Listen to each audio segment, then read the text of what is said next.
السلام علیکم۔ آج ہم بات کرتے ہیں بگ بینگ تھیوری کی۔ اقبال نے کہا، یہ کائنات ابھی نہ تمام ہے، شاید جاری ہے دمادم صدائے کن فیکون۔ آج کل کی موجودہ سائنس کے مطابق ہماری کائنات ایک بڑے دھماکے یعنی بگ بینگ کے ذریعے معرض وجود میں آئی، لیکن قرآن کریم نے اس کا ذکر 1400 سال قبل کیا، جب انسان کسی قسم کا سائنسی یا فلکی علم نہیں رکھتا تھا، اور 21ویں صدی اسے آج سچ مانتی ہے اور اس کی مکمل تائید بھی کرتی ہے۔ سائنس کے مطابق تقریباً 14 ارب سال پہلے جب کائنات کا سارا مادہ ایک نقطے میں بند تھا، ایک عظیم الشان دھماکہ ہوا تھا جس سے یہ مادہ پھیلنا شروع ہوا اور مختلف کہکشائیں، ستارے اور سیارے وجود میں آئے۔ امریکی ماہر فلکیات ایڈون ہبل نے کائنات کے پھیلاؤ کا نظریہ پیش کیا اور کہا ہے کہ کائنات عدم سے معرض وجود میں آنے کے بعد سے مسلسل پھیل رہی ہے۔ اس نظریے کو مقبولیت حاصل ہوئی اور سائنسدانوں نے یہ تسلیم کر لیا کہ کائنات پھیل رہی ہے اور اس میں مختلف تبدیلیاں رونما ہو رہی ہیں۔ جہاں تک اسلامی عقیدے کی بات ہے تو قرآن کریم ہمیں واضح طور پر کائنات کے پھیلاؤ کے بارے میں بتاتا ہے۔ ہم نے آسمان کو ایک خاص قدرت سے بنایا اور یقیناً ہم وسعت پیدا کرنے والے ہیں۔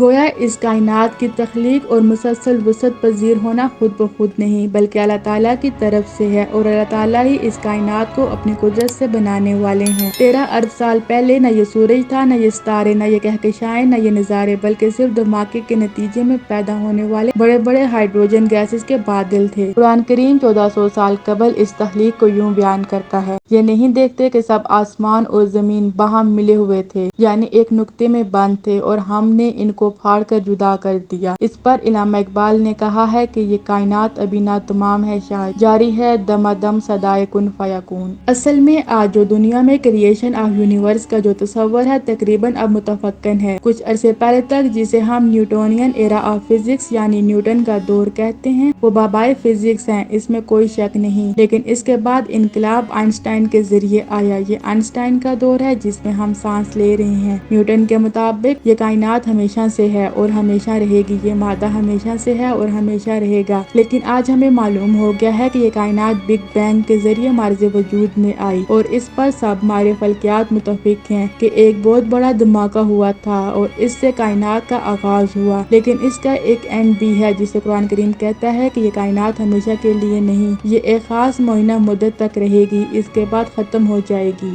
اور آج بھی مانا جاتا ہے کہ کائنات ابھی پھیل رہی ہے اور گلیکسیز کے درمیان فاصلہ بڑھ رہا ہے۔ مثال دی جاتی ہے کہ اگر ایک غبارے پر ڈارٹس لگا دیے جائیں، غبارے کو جتنا پھیلائے اور پھلائیں گے، وہ ڈارٹس ایک دوسرے سے دور ہو جائیں گے اور فاصلہ بڑھتا جائے گا۔ جب زمین بنی تو اپنے محور اور سورج دونوں کے گرد بہت تیزی سے چکر لگا رہی تھی اور آہستہ آہستہ ٹھنڈی ہوتی چلی گئی۔ زمین کی اپنی پیدائش کے وقت شکل بالکل ایسی تھی جیسے ہر جگہ آتش فشاں پھٹ رہے ہوں، لیکن جیسے ہی درجہ حرارت کم ہونے لگا تو زندگی بھی جنم لیتی گئی۔ تب نہ کوئی انسان تھا، نہ جانور، یہاں تک کہ سب سے چھوٹے جاندار یعنی بیکٹیریا تک کا وجود نہ تھا، لیکن تب بھی زمین پر ان سب کو جنم دینے والے عناصر یعنی معدنیات موجود تھے۔ سائنس کائنات کے خاتمے کا نظریہ بھی رکھتی ہے، جسے بگ بینگ کے مقابلے میں بگ کرنچ کا نظریہ کہتے ہیں۔ اس کے مطابق ہماری کائنات ایک انتہا تک پھیلنے کے بعد واپس لپٹنا شروع ہو جائے گی اور آخرکار اس نقطے میں بند ہو جائے گی جہاں سے اس کی شروعات ہوئی تھی۔ بطور مسلمان ہم مانتے ہیں کہ وہ قیامت کا روز ہوگا۔ اس پر قرآن کریم کہتا ہے کہ اس دن ہم آسمان کو اس طرح لپیٹ دیں گے جیسے طے لگے ہوئے کاغذ کو لپیٹ دیا جاتا ہے۔